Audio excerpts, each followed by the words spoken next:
ये खबर पारुल यूनिवर्सिटी द्वारा प्रस्तुत की गई है।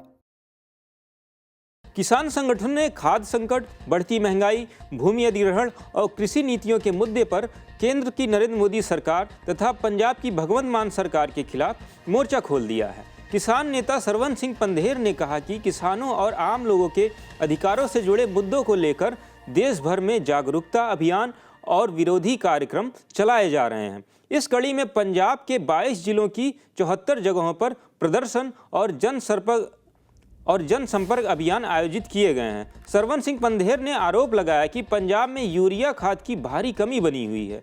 उन्होंने कहा कि किसानों को खाद लेने के साथ अन्य गैर जरूरी वस्तुएं खरीदने के लिए मजबूर किया जा रहा है। कई स्थानों पर किसानों से अतिरिक्त पैसे वसूले जा रहे हैं, जिससे उनकी आर्थिक परेशानियां और बढ़ रही हैं। उन्होंने कहा कि खेती से जुड़े आवश्यक संसाधनों की कीमतों में लगातार बढ़ोतरी हो रही है, जिसका सीधा असर किसानों की आय पर पड़ रहा है। किसान नेता ने महंगाई के मुद्दे पर भी केंद्र सरकार को घेरा।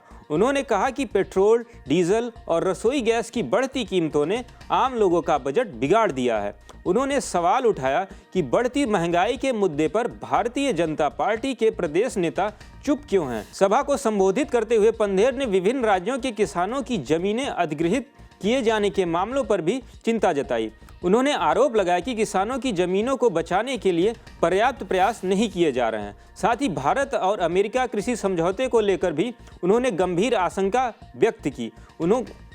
उनका कहना था कि यदि ऐसा समझौता लागू होता है तो पंजाब की कृषि व्यवस्था और किसानों की आर्थिक स्थिति पर नकारात्मक प्रभाव पड़ सकता है। उन्होंने मांग की कि कृषि क्षेत्र को ऐसे समझौते से बाहर रखा जाए। इसके अलावा उन्होंने पंजाब में चल रहे बेरोजगारी, कर्मचारी और अन्य संगठनों के आंदोलन का जिक्र करते हुए कहा कि प्रदर्शनकारियों पर बल प्रयोग और दबाव की नीति बंद होनी चाहिए। सरकार को विभिन्न संगठनों के प्रतिनिधियों से बातचीत कर उनकी जायज मांगों का समाधान निकालना चाहिए।